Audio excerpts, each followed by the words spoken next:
Welcome to another SoCalGas RD&D research webinar. My name is Jeff Chase, and I am a technology development project manager on the SoCalGas Research, Development, and Demonstration, or RD&D team.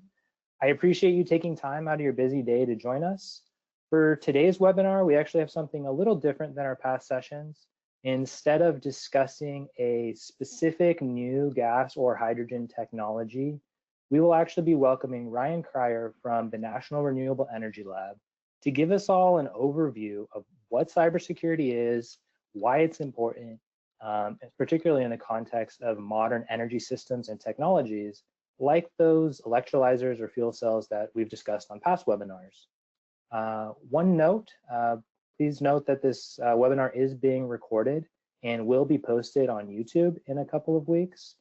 You will be able to access that recording as well as all of our past webinars on the SoCalGas RD&D website, which I will share the link to in a few slides.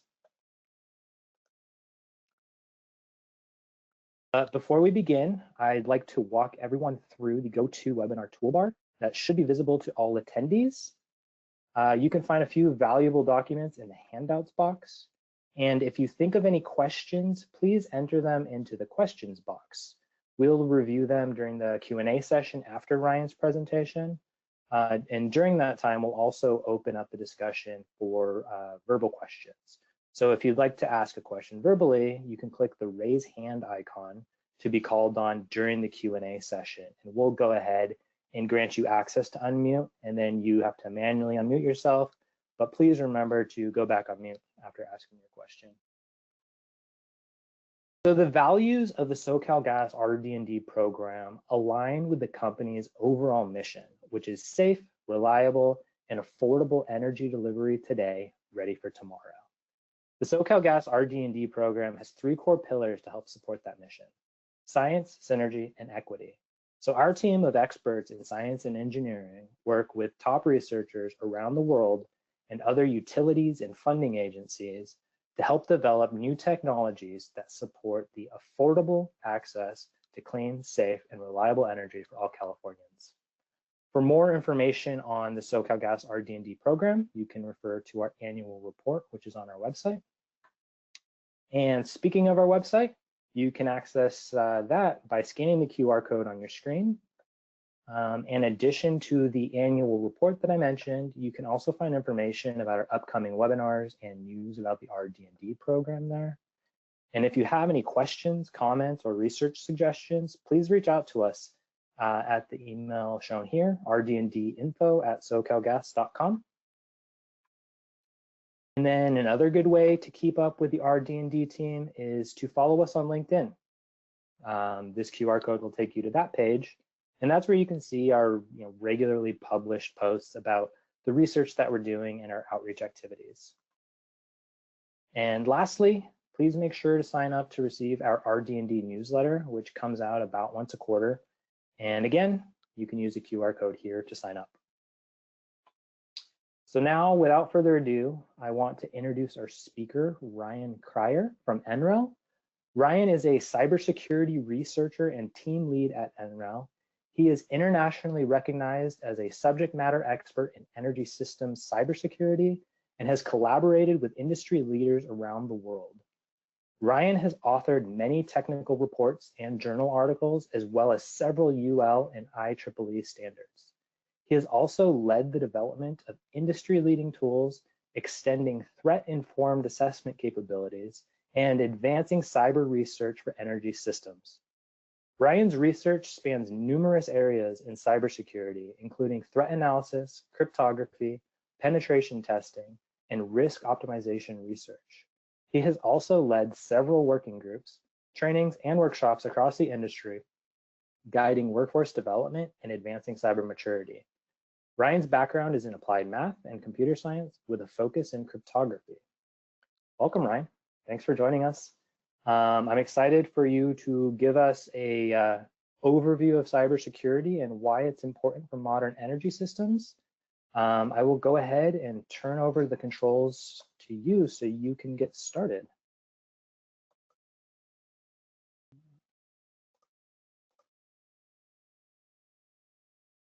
Awesome. Thank you so much, Jeff.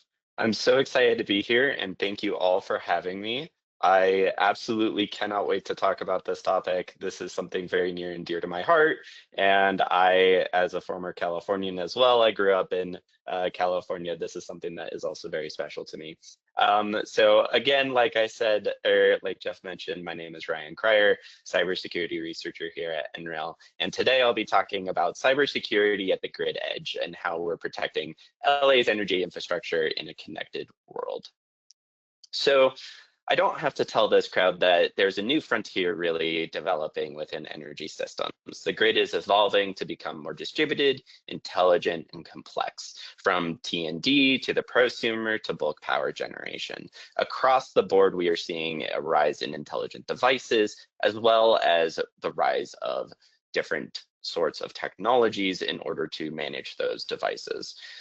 But there comes a challenge with that. Coupled with the aging infrastructure, the risks of these emerging energy systems and the disruption that a potential adverse cyber event has on the grid at large is not yet well understood. And so with that, at NREL, we are trying to understand what are the impacts, what are the threats, what are the risks, and what can we do to really better understand that and to develop this research area further. And so what I mean by the energy system's grand challenges, there are several different areas that really we see a lot of the different challenges. One of which is the rapid increase in the quantity and the diversity of connected devices. For example, I, on my house, have a Nest thermostat that is also hooked up all the way to my advanced meter. With that, a lot of different load balancing features can take place. However, that communication pathway has a lot of different cybersecurity concerns, such as, do I know and can I guarantee that that message and traffic is encrypted, and so on and so forth. Additionally, we have a loss of exclusive ownership of utility OT and IT systems necessary for grid monitoring and control. With the rise of distributed assets, as well as rooftop solar and other different assets that aren't just owned by utilities, there are aggregators as well as different other entities playing a role in the grid architecture that now, previously from a single entity, is now much more distributed, and such it can be very difficult in order to make sure that there are correct procedures in place for doing proper grid monitoring and control across a very distributed ecosystem. From there, there's also less tractable supply chains. The supply chain as a concept has been well studied over years, but is still very difficult to really understand. How are things actually taking place? Where is everything coming from specifically? And so that impacts trust in edge devices and services as the grid gets more distributed and complex. And then finally, our grid is a little bit old. There are legacy devices, and current solutions are just not prepared for technology and threat revolutions. And so with deep expertise in the design and integration and operation of advancing energy system technologies, NREL is equipped to address these challenges as the grid continues to evolve and become increasingly modern, autonomous, and complex. And so with that, I'd like to dive into just what are the fundamentals of cybersecurity? What really are the things that we need to really be thinking about? What are the considerations? Talking about some different terms and so on and so forth. So let's just go ahead and dive in. So by definition, cybersecurity is the practice of protecting networks, devices, and data from unauthorized access and use. The practice of ensuring confidentiality, integrity, and the availability of information is the holistic overview of cybersecurity. Now, we often refer to that as the triad, so the confidentiality, integrity, and availability triad. Those are the three core pillars of cybersecurity across the board, no matter where or what field that you're in or what area of cybersecurity that you are talking about. Confidentiality is the preservation and preserving authorized restrictions on information access and disclosure. So anything that might be disclosed, like personal identifiable information, making sure that the things that you need to protect are protected. Integrity, so guarding against improper information modification or destruction. So in the event of a potential leak or cyber attack or potential password exposure, making sure that all of that information is protected. And then the availability, so ensuring timely and reliable access to use to and the use of information. And with that, the availability is especially important to us as we are dealing with the power grid here. This is the availability of the electrical ecosystem. And so it is highly important that we keep every single aspect of this triad very much secured and very much in consideration. So a few other fundamentals that I wanted to speak to. There's a couple different definitions that I will be referring to a lot throughout the presentation, but this is pretty much the things that I really wanted to define here. So an attack, that is the method to cause the disruption, the leak information, or compromise of a target system. That is what you hear in the media. That is the primary thing that we're all worried about, is a cyber event or cyber attack. And that is the specific method. The risk, however, is the likelihood of an adverse event happening. So you can put that to a quantification terms where you can actually mathematically say, what is the likelihood that a potential adverse event will actually happen? And there's a lot of different research, and we can dive deeper into that later, but that's really just what that is. A threat is the intent to actually carry out a hostile act against some sort of entity. A weakness is the underlying flaw or problem that leads to a vulnerability, whether it be within code or whether we even think about this from terms of physical access. That is the core problem that leads to the specific vulnerability, and the vulnerability is the specific weakness that has been exploited. So it has to be tied to a weakness and to a specific thing in order for it to be a vulnerability. And I'll get into that in a little bit as well. And then finally, exploit, the method that was actually used to take advantage of the vulnerability, exploiting that root cause weakness that ultimately is the full attack, kind of rolling all up all of these terms. Now I talk about measuring risk. So this, I'm a huge math guy, and so this is probably my favorite slide. So systems after improvements, we can kind of see this graph where we have a baseline system risk, systems after improvements kind of overlapping of where we want to really see investments in the probability and the potential dollar invested in a given threat, and reduce value at risk as consequences go on, as impacts go on as well. And so you can kind of see that baseline system risk, we really want to make sure that we minimize it. There's no way that we can possibly eliminate risk. That is just unfeasible, and there will always exist some sort of risk no matter how good your cybersecurity posture are. And so with this, we have to take in three different things into account. The threat, so what is the likelihood of the threat occurring or the threat being acted upon? The vulnerability, when is the grid subject to the threat and how likely are systems to be significantly compromised? And then finally, the consequence. So when systems are compromised, what are the consequences to various entities? And that can mean exposure of information, that can be cost, that can be downtime, that can be many different things. And especially since we're talking about physical assets here, we call that cyber physical systems. When there is a cyber pathway to a physical impact, those consequences can get into much more severe territories, such as in the event of blackouts, as well as physical safety impacts. And so all of that equates to risk. And the ultimate goal of cybersecurity is defining and protect and minimizing as much risk as possible. Now, one other thing that I really wanted to talk about is the fundamentals of cybersecurity, the Security Operations Center. Now, a lot of there's a bit of a misconception that all of us are in, us cyber analysts are all in the dark cave. We've got a whole bunch of screens. That's partly true. In a Security Operations Center, you can see a whole bunch of different screens and monitoring and different tools that are there to really understand and get a sense of what is actually happening in your organization's ecosystem. And so it's really a team of dedicated security professionals monitoring an organization's infrastructure 24/7 across the board, 365. That monitoring and insight allows response, and enables a lot of different things.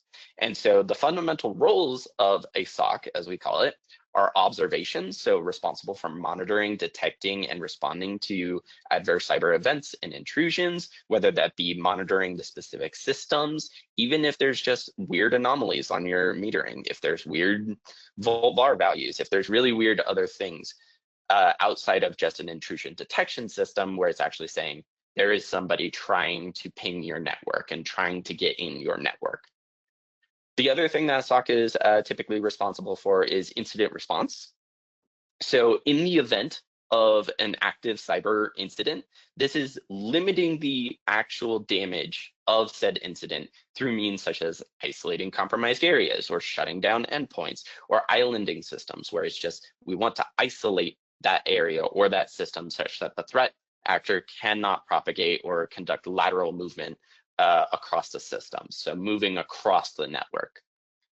And then finally, an incident recovery. So when the incident has been contained, whether it has been resolved, the SOC team then must recover the impacted assets to the original state. And that can be a very arduous and long process, depending on just how quick the team was able to conduct the response, how quickly they were able to detect the response or the intrusion, and really what the damage was. And because now there's a lot of differences between IT and OT aspects, and we'll get into that, this is even more important that this becomes a very easy to detect and very fast to respond to minimize that incident's disastrous impacts.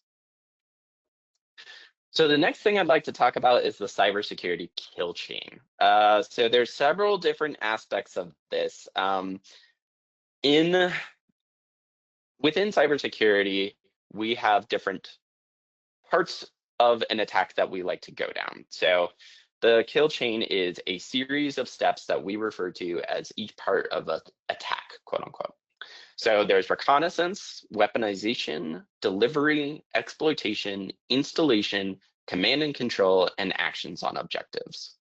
So reconnaissance, that's pretty easy to really understand. That's research, identification, and selection of targets. That could be through scanning different networks. If you're on a network, that can be open source, where you're trying to understand who at an organization might be able to, click a phishing link, for example. So identifying those things. So that's how you really see all those phishing links come to you, is that someone had to take open source work and see and check your email and actually send it to you. So select those targets. From there, we take all of that and pair it to remote access with an exploit to a deliverable payload. So we can actually weaponize all of this information, whether that phishing email was clicked on and the link brought you to a PDF that then you downloaded, and then all of a sudden that PDF contained a payload that allows an attacker to then get remote access. So that delivery, that's that transmission of the weapon to the target. So that PDF that transmits through email, for example. In exploitation, once delivered, the weapons code is then triggered, exploiting the vulnerable applications or systems. That can be many different things, and we'll get into that too. Installation, so the weapon installs a backdoor on the target system, allowing persistent access. So that allows the attacker to access the system remotely and be able to conduct their malicious activities without needing to be physically present at the system. Command and control, so the outside server then communicates with the weapons, providing hands-on keyboard access inside the target's network. Often this is done without real knowledge of anybody else, as that remote backdoor has not triggered anything. And then actions on objectives. The attacker works to achieve their objective or start the whole process over again, conducting that called lateral movement across the network or across the organization. Okay, another fun topic are the types of attacks that we really see in energy systems and just in cybersecurity. One of the most common ones that we really hear about is malware. So the program or code that is created with the intent to do harm to the asset.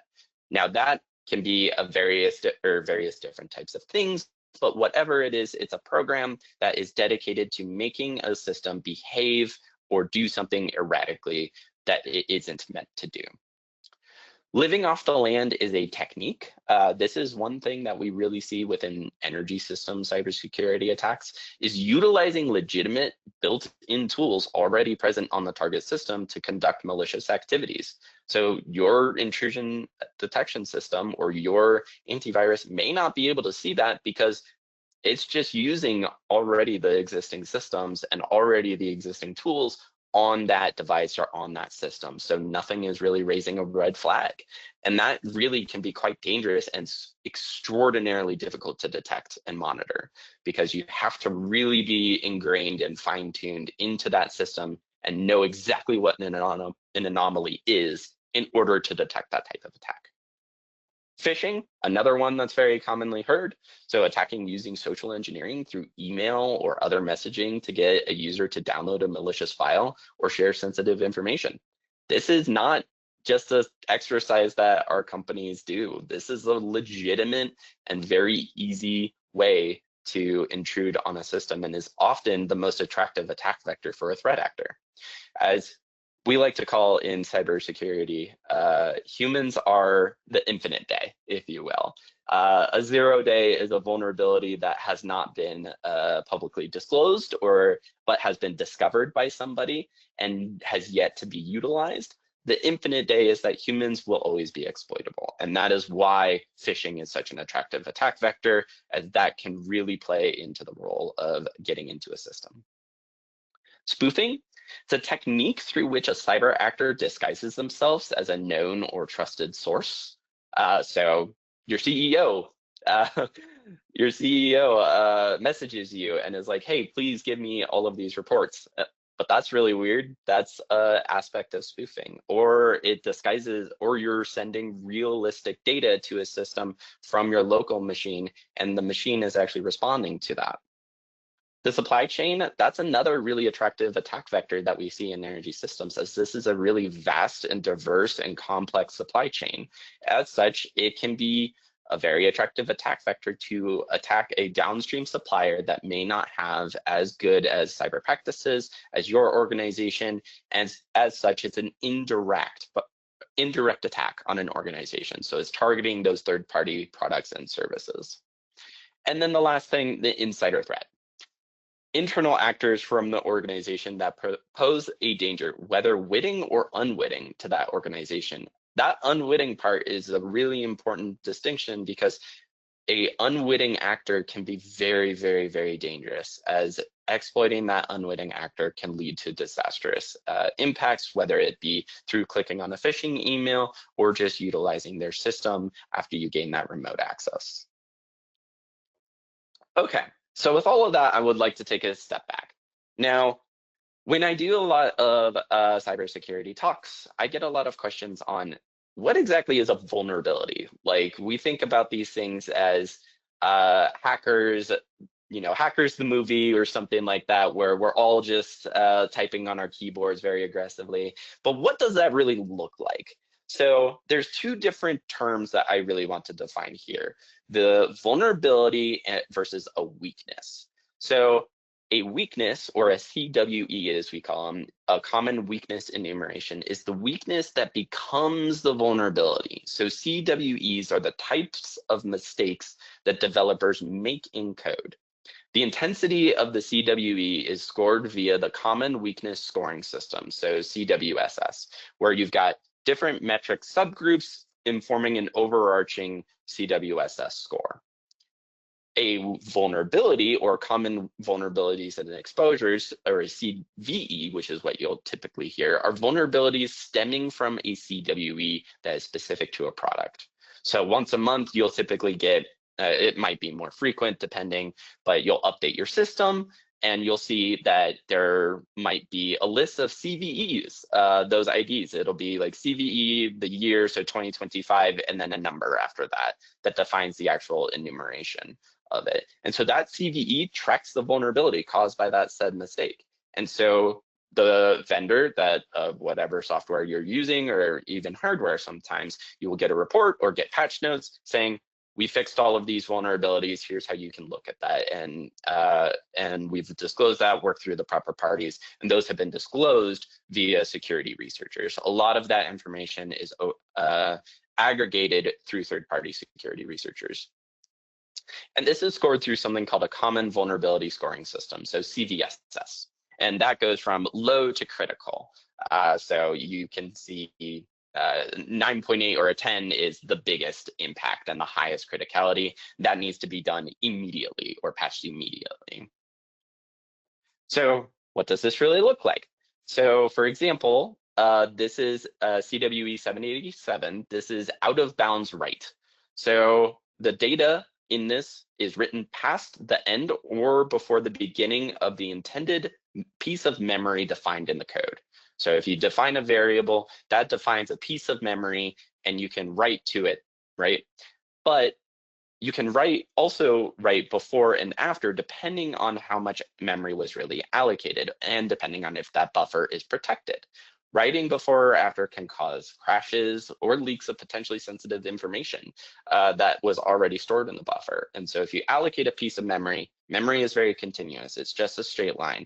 If you allocate a piece and you write over and outside of the intended buffer, you might spill into other pieces of information that wasn't supposed to really be accessed because you're only supposed to be accessing that single bit of data buffer that you've defined. And so in order to patch this, how your developers might do that is to protect the data buffer from only being within the bounds of what you have defined. So if any string or input is more than quite a lot or over the amount of data that you are expecting, being able to reject that request and say, hey, you need to actually respect the amount of data and sanitize that input as well. As many different systems, when you're ingesting a piece of information, that might be exploitable as well. So you only have the data right going into the correct buffer such that you're not spilling outside of there. Now, where's the vulnerability part of this? So vulnerability through weakness. This is what a CVE actually looks like. So a CVE 2021-28664. So that is a privilege escalation in a GPU driver. So privilege escalation means how do I elevate my privileges to an admin? So maybe I'm just, a simple user, but I don't have administrative rights on my computer. That's the exact same thing that we're talking about right here. So we can use privilege escalation in order to gain root access, as we call it, into a system. And so utilizing CWE 787, out of bounds write, an unprivileged user can achieve read-write access to read-only pages and exposing critical information and potentially exposing further things. This was actually exploited in the wild. So this is not something that, a security researcher has found and you patched it easy, right? This was something that has been really exploited by a threat actor. And that was categorized to the Critical Infrastructure Security Agency, or CISA's known exploited vulnerabilities catalog. And so users were instructed to conduct patching as soon as possible. However, there's one caveat there. Conducting patching is easier said than done. A lot of the systems that we are working with nowadays weren't intended to be updated or updatable. And so when you have systems that need to be updated, you might get into an interoperability issue where all of a sudden you update one device and now that doesn't work with any of your other devices that don't support that or are legacy. And so that becomes increasingly difficult. And especially as time moves on and your energy systems are staying on for longer, those become out of support, and then the CW or CVEs rack up and thus can be more vulnerable to exploitation. Okay, so taking a little bit of a step back from there, IT versus OT cybersecurity. A lot of information technology cybersecurity is the thing that you really hear in the media, and a lot of things that you hear from cybersecurity in general and what you think about, right? So that's the computer equipment, the networks, software, and the systems within the business functions of an organization. Now, energy follows under operational technology, and that's the hardware and software systems that control and monitor physical processes in the real world. And so some challenges to securing OT compared to IT is that OT systems often rely on embedded devices running proprietary software that don't support native security features. They don't support encryption. They don't support role-based access control. They don't support a lot of the different things that are needed to actually be able to secure the system. It's not a lack of trying, it's the lack of capability. OT systems also require high uptime and are rarely patched, leading them to vulnerable existing threats. You cannot risk downtime of certain components just to update them. As such, they go unpatched. And so the key takeaway here is while OT systems are typically isolated from public networks, meaning it's very difficult to discover them publicly, new digital controls and access to external services and cost-cutting measures is increasing the connection to public networks and cloud systems, thus leading to exposure of these devices in a way that we typically have not seen before. Okay, so IT, OT, cybersecurity. Why is this important? Why do we care? These are cyber physical systems, as I've said, which means that the system can be controlled physically from a cyber aspect, and there are potential safety impacts when these systems are compromised. Impacts are severe. They may include blackouts, physically damaged components and systems. That then leads to financial loss, reputation loss, and potential loss of life. These are very high power components and can be very physically damaging. Attacks on power infrastructure have also previously happened. This is not something that we just hear about in a theory way. This is something that is actually exploited. As such, we go to an example. This was an attack on the Ukraine power grid back in 2015. So this was the first publicly acknowledged, publicly successful cyber attack on a power grid that actually resulted in power outages. So very, very, very severe case. There were 3 different steps or phases to the attack, where you have initial compromise, lateral movement, and privilege escalation. Within initial compromise, attackers were able to gain access to the network via spear phishing. So emails containing the black energy malware. So spear phishing is specifically targeting a specific person. As such, it could be targeting about things about your life or things that only you would know about. Thus, it leads to more trust or implicit trust, then leads to being able to click on things. Say your travel was just booked, and then your travel booking software system then sends you a trip cancellation notification, increasing that urgency. That could be a spear phishing attempt. Specifically, this spear phishing email contained the black energy malware. From lateral movement, attackers then compromised the SCADA systems and were able to remotely switch off power substations. And thus, from privilege escalations, attackers were able to switch off emergency backup power and thus completely shut down the grid, leading to unauthorized access and further exploitation, and of course, a blackout. This is not just the only example. And so all the way back from 2015, we see a lot of these different cyber events targeting OT. Probably one of the common ones that we heard here in the United States was the Colonial Pipeline. The Colonial Pipeline response, it required a big undertaking, third-party help, shutdown of production, ransom paid, and executive order. We all saw gas prices rise from that. And so it's very severe. And so going all the way back from 2015, Sandworm, which is the threat actor group that caused the power grid attack in Ukraine in 2015, using the Black Energy 3 malware, that response, the industrial control system alert and incident response, was deployed. Additionally, there's Crash Over Rightus Indestroyer. Those are both malwares causing another blackout in Ukraine. WannaCry hits Japanese Honda plants, leading to production shutdown. Trisis and Triton hit Saudi Arabia and targets plant safety and instrumented systems. As you can see, there's the initial access to response. We can see the difference between how long these things really take. Sometimes it takes years. This is really difficult. In fact, the Trisis and Triton response, there was a report came out from Dragos, and new cybersecurity technology was really developed from there. And so we see even from California and Utah and Wyoming, there was interruption of electrical operations from a cyber attack and deployed patches from there. All the way down, we see Industry 2, which was the kind of precursor or the successor, I should say, and another Ukraine power grid attack in 2022. As such, there was confirmation of an attack and third-party help. And then also Russian EV chargers were disabled, so interruption of service and maintenance. So there are two threat actor groups that were then discovered at the end or middle of 2023 and 2024. Those are SALT and Volt Typhoon.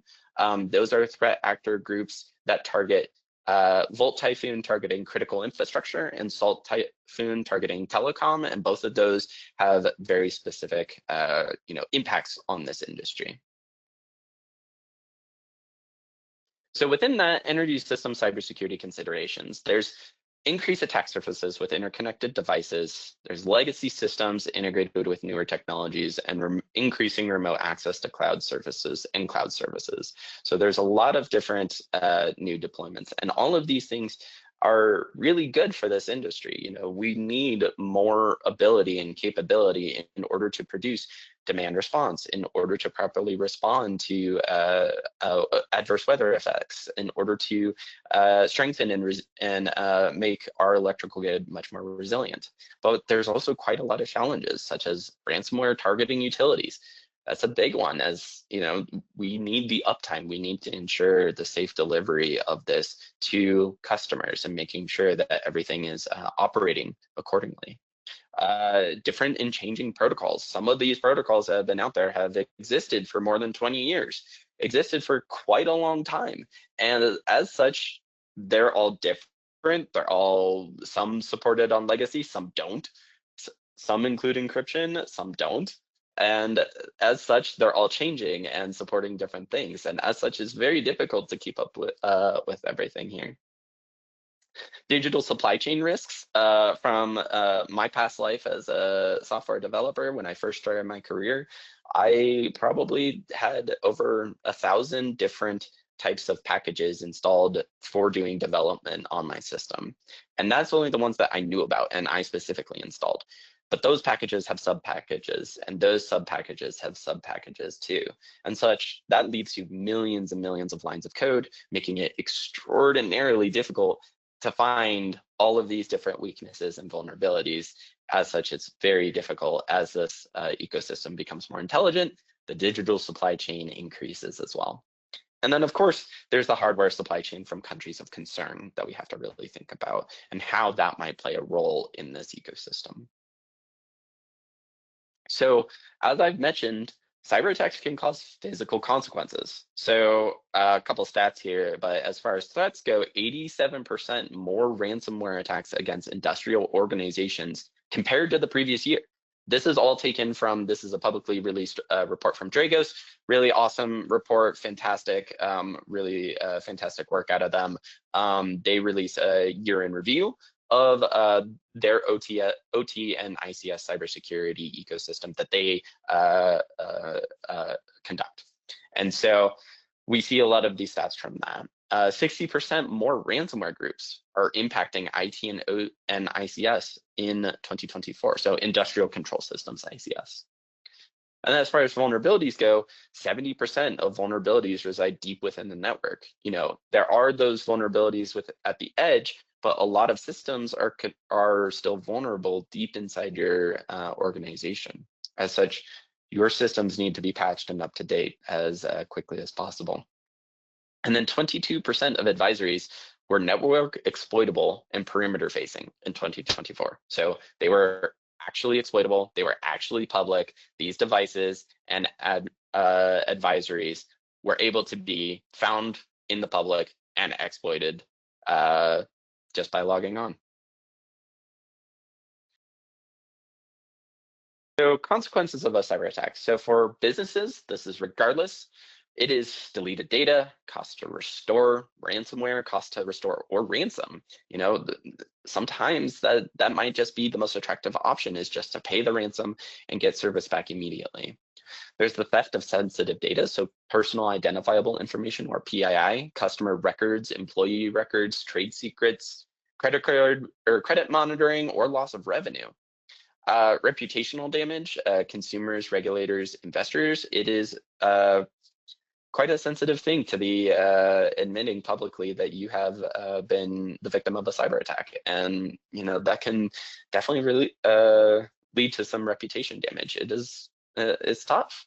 And then, of course, loss of productivity. All of a sudden, now all hands are on deck in order to respond to the cyber event, or there's system downtime, or there's a loss of systems, or loss of control. So a lot of different productivity losses there.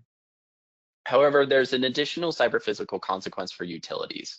So for utilities, all the above have to be considerations, plus cyber physical consequences. So safety concerns, interrupted services, damaged or destroyed physical assets, and cost to repair, replace. And especially as these assets are very expensive, it is very difficult to be able to replace those sometimes. All right, so it's not all doom and gloom. Let's talk about some tools and frameworks for how we might be able to help defend and how we can all increase our cyber maturity, as cybersecurity is ultimately the responsibility of all of us. So grid edge devices are unique. Behind the meter technologies don't fall under regulations such as the North American Electrical Reliability Corporation's NERC Critical Infrastructure Protection Standards.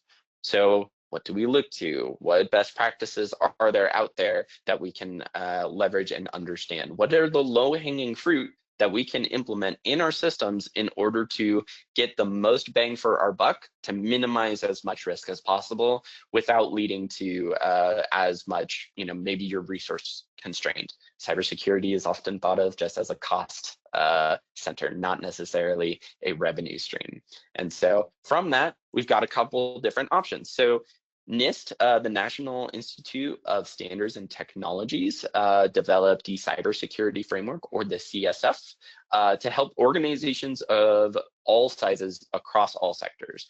You can see the different pillars of the NIST Cybersecurity Framework, which are govern, identify, protect, detect, respond, and recover. So that is a list of controls that your organization can implement and adapt no matter what level you are, useful regardless of organization maturity and technological expertise. It is a really awesome framework, and that is why we reference it so heavily in this industry.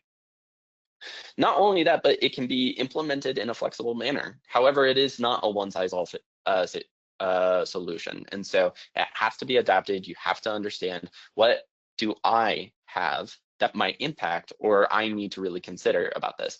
Maybe your governance structure might be needing improvement. Maybe your recovery aspects might need to be applied in a different part of the organization, whereas you didn't think so previously. Or maybe you need to have different response mechanisms in place, such that your IT team and your OT team and your operators and all of these entities are all coordinating with each other in order to get that recovery and that response to the most effective solution. So one of the tools that NREL has developed is the DERCIF, so the Distributed Energy Resource Cybersecurity Framework. So that was funded by DOE's Federal Energy Management Program. The DERCIF helps organizations mitigate their gaps in cybersecurity posture for distributed energy systems. This is specifically targeting your cyber maturity and how you can raise that and how you can identify, where am I? What is my baseline? What are the things that I need to be looking for in order to actually understand what I need to go, where I need to go from here. That can be found at dercif.nrel.com or .gov, excuse me. And so that's a really awesome tool. And I want to also highlight the importance of cyber governance. Governance is across the board one of the most, I guess, it really helps an organization across the board. From firewalls and software management to risk management, assessments, and training, it can really help an organization increase their ability to detect, prevent, and respond to cyber incidents, establish pathways and reduce the potentially costly risk exposure, and establish and make informed informed decisions based off of comprehensive frameworks in order to say, what do I need to do in order to detect, prevent, and respond, and ultimately minimize my risk exposure. And then finally, MITRE ATT&CK. This is a really awesome, fantastic resource. ATT&CK is an open knowledge base of techniques and tactics that are seen in the real world. And there's a specific matrix for industrial control systems that you can see. There's initial access across the kill chain, across the discovery, across lateral movement. You can see default credentials or exploitations of remote services, for example. All of the techniques and tactics that have been utilized by threat actors.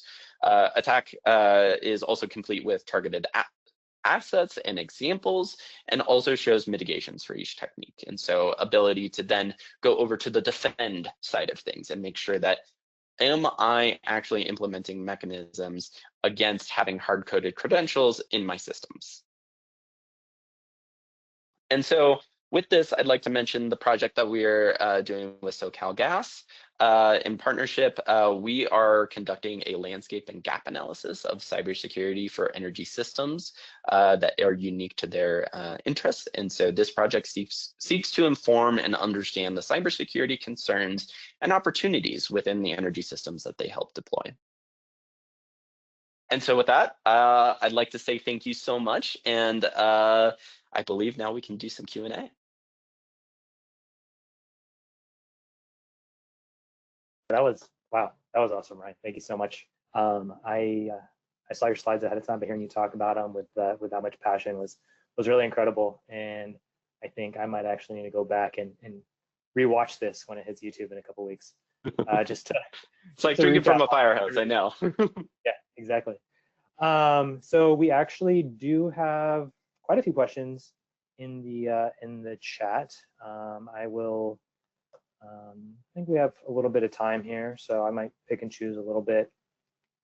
Reminder to everyone, if you have any questions that you have not put in the chat yet or into the questions box, go ahead, and if you want to ask it verbally, you can just click the raise hand icon and we'll be able to unmute you or allow you to unmute yourself. So we got a couple questions during registration. I see a couple here in the chat. I just want to address that I can't necessarily respond to them. A lot of folks are interested in what SoCalGas is doing around cybersecurity for our facilities. I'm not in a position to answer that. My group is primarily focused on kind of behind the meter technologies, which leads to that project that Ryan mentioned on his last slide, really understanding cybersecurity opportunities on behind the meter technologies that either we might deploy at our facilities or that our customers might be deploying. But that actually really leads really well into the first question, and that is there a possibility of a cyber attack starting from a customer facility and then reaching a utilities facilities? Yeah, I think that I mean, it obviously is going to depend on the systems and depend on what remote access capability. But if there's a line from the utility and that device was exploited on that customer's endpoint, there's real risk and real chance that that remote access can be exploited and conducted in order to gain access to the utilities networks. There's a real risk in that.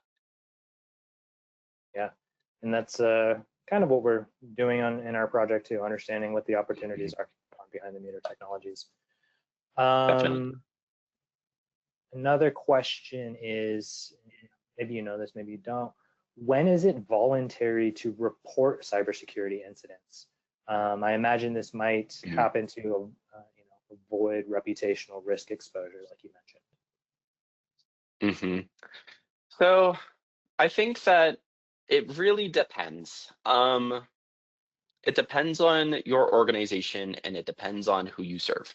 Oftentimes you might have to report incidents to just your investors. If the incident was contained, perhaps then you might not have to. If it's a very large attack that is definitely noticeable, for example, MGM a couple years ago was under cyber attack, and there were obviously elevators down in their hotels, and so that is very obvious to customers, and so that is reported. Or a lot of different things like the WannaCry malware, that's a really big one, or NotPetya, for example, that malware compromising all of these systems, leading to response and recovery mechanisms. There are a lot of different third-party entities that can help with response and recovery, but ultimately disclosure to the public does depend on your size of the organization, who really, if you're an investor-owned utility, or the sensitivity of that, as that could be a leading factor, where, as you know, you don't necessarily want to admit until it's contained. Sometimes you enter an NDA period. It's really dependent, unfortunately, and I can't provide a specific example or a, I guess, specific example for that. But I hope that answers your question. Okay, yeah, fair. If you have any follow-up to that question, feel free to raise your hand or put it in the chat. Don't know if you can answer this question or not. I am hearing pending and dramatic cuts to the national labs. Are you able to tell us if any of your work in cybersecurity was affected? Unfortunately, I can't really speak to that right now, but I'm happy to be talking about the work here about cybersecurity just in general. Yeah, great, thanks. And then we got one more question that came in ahead of time. And don't forget, everyone, if you have a question, you can go ahead and put it in the question box or raise your hand. I'm not seeing any hands raised at this time. But so perhaps the last question we'll see is, how is AI being utilized in the cybersecurity world for emerging technology regarding deployment, monitoring, and executing threats? Yeah, definitely. AI and cybersecurity is definitely a really interesting topic and a really hot topic right now. I categorize, or us at NREL define cybersecurity in the AI space into three buckets. So there's the secure from AI, so security from a potential weaponized AI, security of AI, so your AI systems or your chatbots or whatever that you are using in order for your organization to conduct its mission, and then secure with AI, so actually utilizing AI maybe for different systems such as honeypots, or maybe to do intrusion detection, or maybe to identify threats to increase your SOC's ability to respond and recover. And so AI and cybersecurity across the board is seeing a revolution. And so when we think about the secure with, for example, we see a lot of utilizing AI to understand what are anomalies. And so your grid operators or your operators can have the ability to see even very small anomalies that otherwise might not be detected. Or perhaps anomalous behavior. If a user, for example, is trying to access weird systems and trying to access edge devices, trying to conduct things that they normally aren't doing or not within their job description, or hopping around within the network, that might also be able to raise alarms. So it's ultimately about, how does AI better impact you when you're doing secure with, and then security of how you are defending your AI systems, preventing against like injection attacks, where you've got an AI chatbot, for example, where you have a direct line of the interface, and making sure that that responds correctly to the user input and doesn't reveal any potentially private information or give you access to anything that might be, or that it may be privy to. I hope that answers your question. Yeah, I hope so. That was great. Thanks. Looks like we got one last question came in the chat. Oh, another one just popped up too. See how much time we have. This is a broad question, but maybe you can give some examples if you know off the top of your head. How much money is typically lost when a company is a victim of a cybersecurity incident? Oh gosh, I mean, ransomware is a multi-billion-dollar industry. I can't point to a specific amount. It's always going to depend on the organization, and also it depends on how many assets that is that are compromised. And so if ransomware, your device is encrypted, that can be anywhere from, if my device, if I was a victim of a ransomware and all of my data was locked, I could pay, in the realm of, I mean, it could be $100 to a couple $1,000 on a personal or individual basis. We've seen ransomware goes from hundreds of thousands of dollars into the millions, depending on the size of the company. I mean, I can't give you an average, as the average is just going to be kind of skewed by the bigger ones, as again, ransomware is a multi-billion-dollar industry. There's a reason why it's an attractive mechanism, as it can be extremely useful. So I hope that gives you a rough idea. Yeah, that was great. Thanks. And the last question that came in is actually asking about the last project that we're doing together. I could spend 5 to 10 minutes talking about that, and we're about out of time. I will say to the person who asked that question, if you want to shoot me an email, I'll put up a slide in a second that has my personal email, or you can email to rddinfo at SoCalGas.com. Feel free to ask a question. Any other questions as well, I'd be happy to discuss that project and address any other questions that you may have. Thanks so much, Ryan, for presenting, and thanks to everyone for attending. The recording will be available on our website soon, so be sure to check out our LinkedIn for an update on when that's ready. And you'll also be receiving a survey request in your inbox soon. If you could take a moment to fill that out, your feedback will really help us improve our webinars and help us select future topics that are of interest to our stakeholders.